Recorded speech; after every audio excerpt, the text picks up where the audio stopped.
안녕하세요. 라이브 방송입니다. 많이 시청해 주시기를 바랍니다. 또한 이 신약 구약 강의 그 시간을 이렇게 구독해 주셔서 감사합니다. 그걸 통해서 많은 은혜가 있기를 바랍니다. 이 시간에는 구약 강의 시간입니다. 구약 강의 이사야 5강입니다. 오늘은 이사야 7장, 8장 말씀을 공부하도록 하겠습니다. 7장, 8장에서는 조금 특별하게 여기에서 나오는 좀 중요한 단어들을 좀 열거하면서 거기에 대한 간단한 설명을 드리고 지나가려고 합니다. 6장에서 우시야 왕이 죽던 해에 우시야 왕의 죽음을 보고 이사야 선지자가 충격을 받았어요. 하나님 앞에 경건한 왕이었지만은 마지막에 교만함으로 인해서 하나님께서 그에게 벌을 내리시고 그가 참 정말로 수치스러운 모습으로 왕이지만은 죽었습니다. 그래서 그걸 보면서 하나님을 너무너무 두려워하게 된 거예요. 하나님을 경외한다는 것, 하나님 앞에서 내가 산다는 것, 하나님의 말씀을 따라 내가 산다는 것이 얼마나 이것이 중요한가 하는 걸 알게 되었고, 그냥 적당히 그냥 살아가서는 안 되고 정말로 말씀대로 철저하게 말씀을 순종하면서 철저하게 살아야 되겠다 하는 것을 이사야 선지자가 깨닫게 되었습니다. 그래서 하나님께서 누가 우리를 위하여 갈고 했을 때 이사야 선지자가 내가 여기 있나이다. 나를 보내소서. 이렇게 고백을 했습니다. 이사야 6장 8절의 말씀입니다. 7장에서 이제 그 다음 말하자면은 큰 때가 하나 쑥 지나간 거예요. 그래서 7장 1절에 보면은 우시야의 손자요 요담의 아들인 유다의 아하스 왕 때에 우시야의 손자 그랬으니까 세월이 수십 년이 지났다 이렇게도 볼 수 있겠습니다. 이 이사야 선지자가 하나님의 예언의 말씀을 전하면서 시대 내가 어느 시대에 어떤 그 하나님의 말씀을 전했는가 하는 것을 기록한 게 이사야서인데 이 7장 그러니까 2절 말씀 보면 이런 표현이 나옵니다. 중요한 단어들을 몇 가지 소개를 우리가 성경에 있는 대로 살펴보려고 합니다. 7장 2절에 보면은 백성의 마음이 숲이 바람에 흔들림 같이 흔들렸다고 했습니다. 왕의 마음과 백성의 마음이 그랬어요. 왕의 마음과 백성의 마음이 숲이 바람의 흔들림 같이 흔들렸다 그랬어요. 이러면 되겠습니까? 안 되겠습니까? 안 되겠죠. 왕의 마음도 흔들리면 안 되고 당연히 백성들의 마음도 흔들리면 안 됩니다. 그런데 흔들렸단 말이에요. 그 왜요?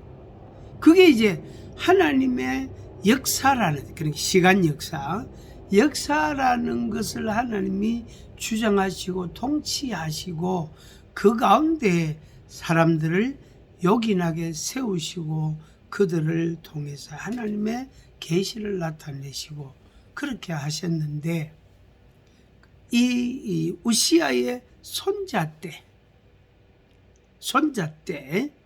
아하스 왕 때에 라는 시간을 이야기하면서 어떻게 해요?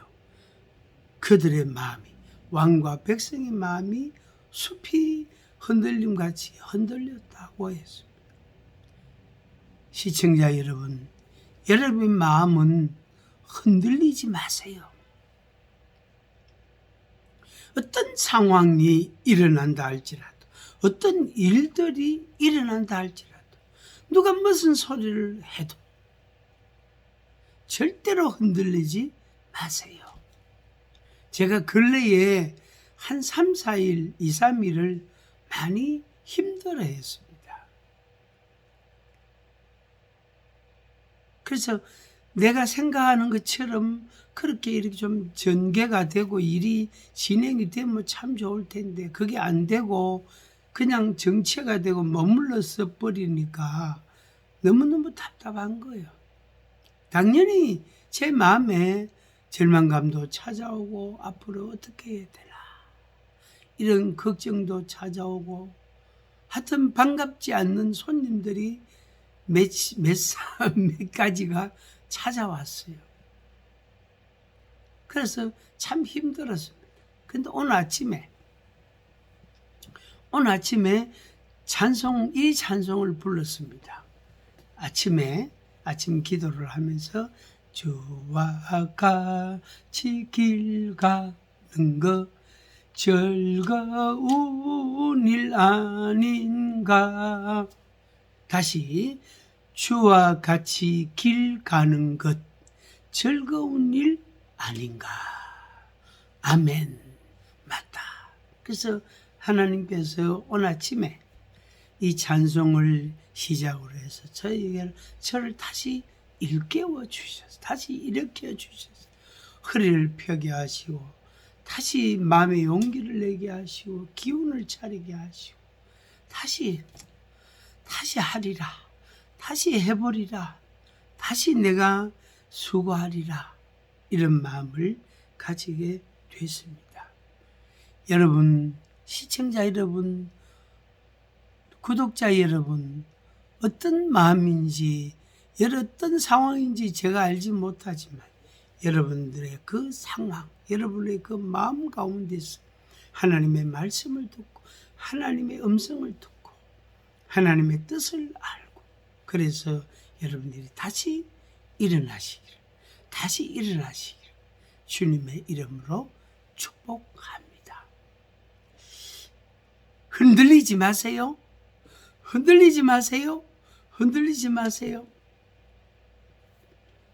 그 다음에 4절에 보면 이런 말씀이 나옵니다.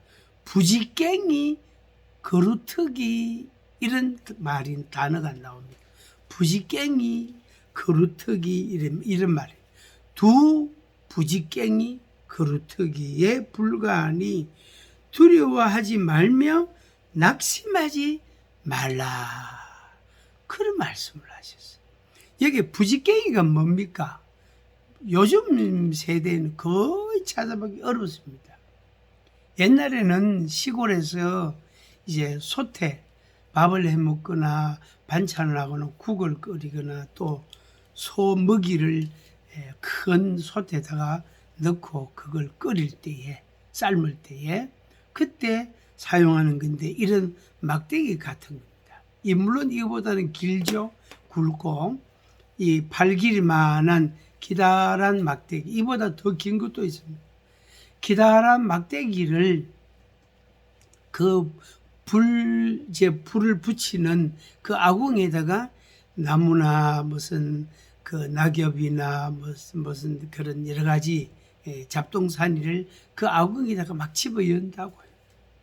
그럴 때에 그 부지깽이를 가지고 그걸 밀어 였습니다. 이렇게 밀어 였고 어떨 때는 손으로도 였고 그리고 맨 안쪽에 불꽃이 막 타오르는 그 안쪽에 거름이 생기거나 재가 생기지 않도록 생기면은 그거를 부지깽이를 집어넣어 갖고 이래 막 휘젓습니다. 좌우로. 그러면 그 부지깽이 끝에 불이 붙는 수가 있단 말이에요. 그러면은 이래 눌러가지고 불을 끄기도 하고 안 그러면 물통이 있으면 물통에다 쑥 집어서 쉬 하면서 그 이제 탔던 불 붙었던 나무가 꺼지고 그러면 이제 부지깽이를 자꾸 쓰다 보면 길이가 자꾸 짧아져요. 그래서 나중에는 팔 길이보다 더 작은 팔꿈치 뭐 요 정도보다 더 작은 조그마한 그저 한 30cm, 20cm 짤막한 부지깽이 되면은 마지막에 어떻게 합니까? 그 아궁이 안에다가 숙취를 엿봅니다. 그러면 당연히 다른 것들과 함께 거서 타버립니다. 이게 부지깽이 그루터기 이렇게 했어요. 그게 뭐냐면은 부지깽이로 쓰여지다가 남아있는 요만큼 그루터기니까 나무를 베어나면 밑에 그 뿌리에 붙어 있는 나무 그 둥치를 조금 요만큼 남겨놓잖아요. 완전히 그냥 땅에 붙여서 베는 일이 잘 없습니다. 요만큼 그저 한 10cm 이래 이 정도 또 남겨놓기도 합니다. 그걸 그루터기라 그런단 말이에요. 그래서 부지깽이 그루터기에 불과하니 그러니까 아무 쓸모가 없단 말이에요. 마지막에 부지깽이 타다 남은 그 부지깽이 그루터기를 어떻게 한다 그러죠? 그 아궁이 속에 숙십이 엿분. 그러면 뭐 타뿌리가 없어요. 재가대가 없어져 버린단 말이에요. 그러니까 두려워하게 되고 낙심하게 되는 겁니다. 앞서 말씀드렸죠. 숲이 바람에 흔들림 같이 왕의 마음과 백성들의 마음이 흔들렸다고 했습니다. 그 다음에 부지깽이 그루터기 같아지니까 그들이 아무 쓸모가 없고 무익한 존재들이 되니까 그들이 어떻게 해요? 두려워하고 어떻게 낙심하게 돼요. 저 적군을 어떻게 물리칠까? 저 적군은 강대국인데 그들은 무장된 군인들인데 어떻게 그들을 물리칠 수 있단 말인가? 그러니까 그들이 어떻게 마음이 흔들렸고 첫째는 그 다음에 뭐같이 의미가 없다, 존재 가치가 없단 말이에요. 쓸모가 없다 이 말이죠. 그러니까 뭐죠? 두려워하게 되고 낙심하게 되어지는 겁니다. 이 네 가지 순서입니다. 이 순서가 이렇게 되는 거예요. 마음이 흔들리고 그 다음에 존재감이 없고 쓸모가 없단 말이에요. 아이고 우리 군인들 10,000명하고 적군들 100명하고 붙어봐야 우리가 못 이긴다. 그 정도로 우리는 준비 안 된 군인들이단 말이에요. 저들은 훈련된 군사들이 쳐들어온다. 무기를 가지고. 그리고 당연히 두려워하게 되죠. 죽음에 대한 두려움, 패망에 대한 두려움, 그리고 낙심하게 됩니다. 낙심하게. 왕과 신하들과 관원들과 지도자들과 백성들이 다 마음이 흔들리고 두려워하고 낙심에 빠졌어요. 우리로서는 우리가 저들을 이길 수가 없다. 절대로 이기지 못한다. 그랬습니다. 힘내세요. 두려워하지 마세요. 낙심하지 마세요. 앞에서 말씀드린 것처럼 어떤 상황이 있고 어떤 일들이 일어난다 할지라도 두려워하지 말고 낙심하지 마십시오. 마음이 흔들리지 마시기를 바랍니다. 하나님을 보십시오. 하나님의 말씀을 들으십시오. 그러면 다시 힘이 일어나게 됩니다.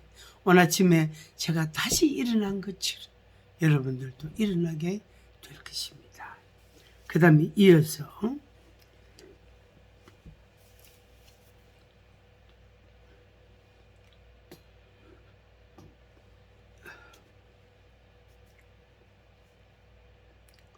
10절, 7장 10절에 보면은 아하스 왕에게 하나님께서 말씀하시기를 너는 내 하나님 여호와께 한 징조를 구하라. 그랬습니다. 여호와께서 왕에게 말씀하시기를 한 징조를 구하라. 표적을 구하라. 이 말씀이 되겠죠. 표적을 구하라. 이사야 7장 14절을 봅니다. 아주 중요하고 유명한 구절. 성경에서 매우 중요한 구절 중에 하나입니다. 아마 10구절 중에 하나라고 할 만큼 중요한 구절입니다. 이사야 7장 14절 같이 한번 읽어볼까요? 그러므로 주께서 친히 징조를 너희에게 주실 것이라. 보라, 처녀가 잉태하여 아들을 낳을 것이요 그의 이름을 임마누엘이라 하리라. 아멘. 주께서 친히 징조를 주실 것인데 그 징조가 뭐냐면은 처녀가 잉태하여 아들을 낳을 것이다. 어떻게 그런 징조를 기대할 수 있습니까? 어떤 그런 징조를 구할 수 있단 말입니까? 처녀가 잉태하여 아들을 어떻게 낳습니까? 부정모혈이단 말이에요. 남자 없이 여자 혼자서 어떻게 자녀가 생기며 자녀가 이렇게 양육이 되고 그렇게 출산할 수 있습니까? 절대로 자녀가 생길 수가 없단 말이에요. 그런데 하나님의 말씀은 징조를 구해라. 한 징조를 구해라. 처녀가 잉태하여 아들을 낳을 것이다. 그 이름을 임마누엘이라 하리라. 임마누엘은 하나님이 우리와 함께 계시다. 이런 말씀. 마태복음 1장 21절 22절 거기 3절 거기 말씀 보면은 예수님의 탄생에 관한 간단한 말씀이 나옵니다. 그 예수님을 가리켜 임마누엘, 그 이름을 임마누엘, 하나님이 우리와 함께 계신다. 그런 말씀. 그러니까 성자 하나님의 아들 예수님이 하나님이신데 하나님이신 삼위 하나님, 성부, 성자, 성령, 삼위 하나님 가운데 2위 하나님 예수님이, 예수 그리스도께서 어떻게 해요? 육신을 입고 이 땅에 오심으로 인하여 나타남, 극이죠. 나타남. 이사야 7장 14절에서는 징조다. 징조. 그 이름을 임마누엘이라, 이름을 예수라 하라. 이는 자기 백성을 그들의 죄에서 구원할 자임이라. 그렇게 말씀했습니다. 그래서 이사야 7장 14절이 마태복음 1장 21절, 22절, 23절에서 그대로 성취가 된 거예요. 할렐루야. 주 예수님, 주 하나님 감사합니다. 독생하신 예수님, 하나님의 아들 예수님 오셔서 이름이 예수, 구주가 되시고 임마누엘, 우리와 함께 계시고 그래서 우리를 구원해 주심을 감사합니다. 감사합니다.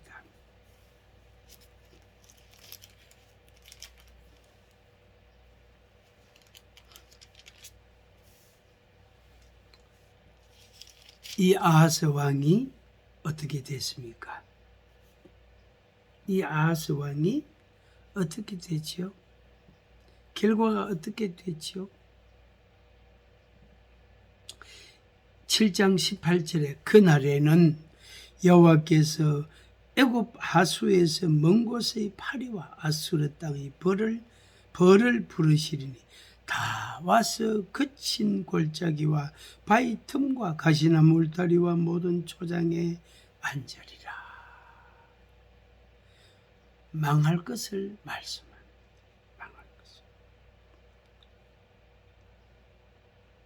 그날에는 한 사람이 한 어린 암소와 두 양을 기르니, 한 어린 암소와 두 양을 기르리니 그것들이 내는 젖이 많음으로 엉긴 젖을 먹을 것이라. 그 땅 가운데 남아있는 자는 엉긴 젖과 꿀을 먹으리라. 멸망 중에 남아있는 자들이 있다. 그루터기 그랬죠. 부직경이 그루터기 그랬죠. 남아있는 자들이 있을 것이다. 8장 말씀 봅니다. 8장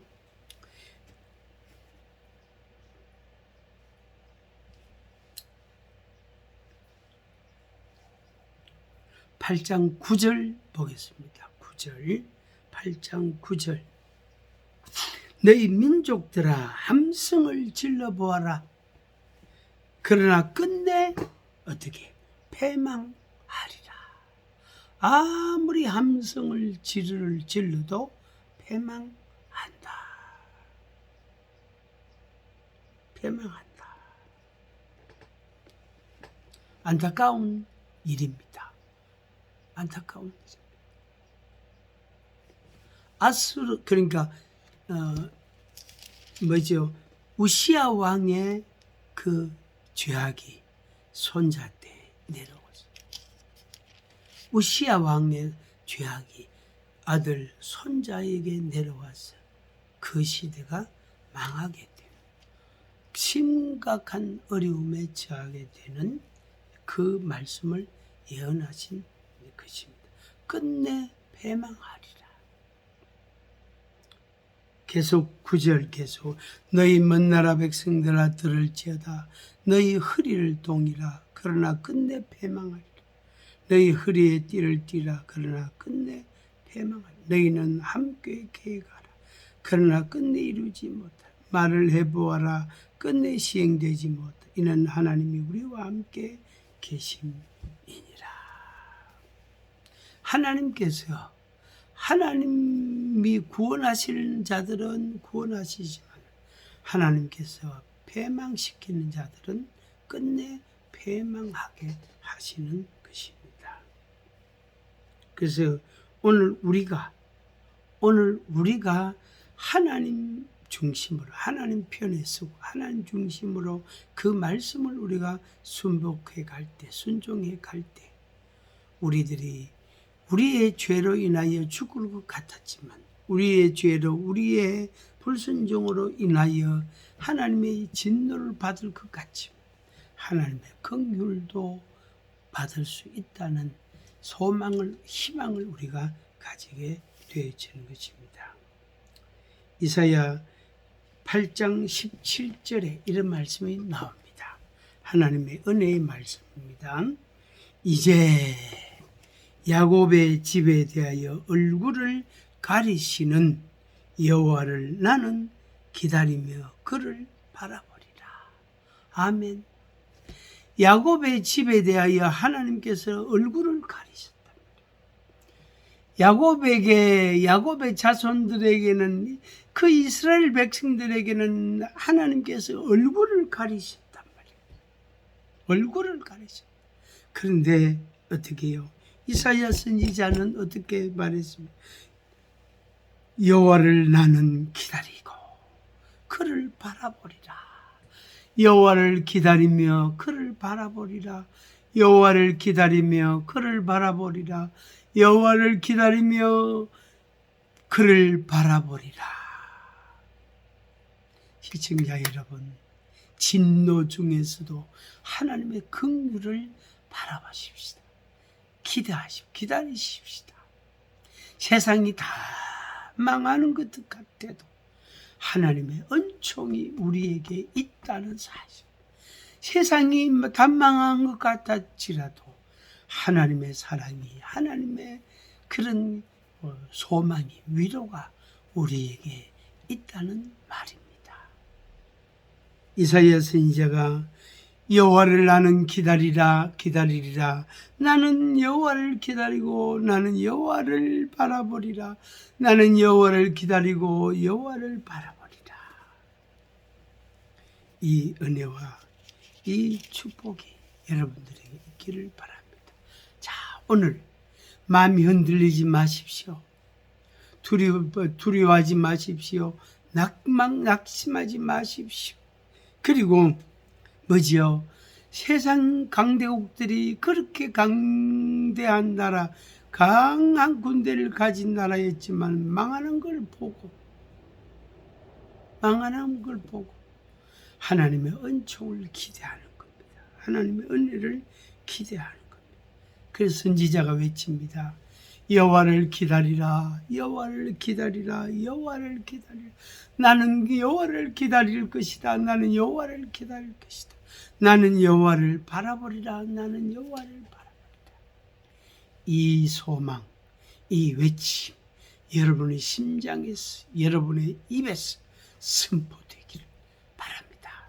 하십시오. 일어나십시오. 선포하시고 힘을 내시기를 바랍니다. 감사합니다. 일라이브 방송입니다. 구독, 좋아요 감사합니다. 많이 많이 애청해 주세요.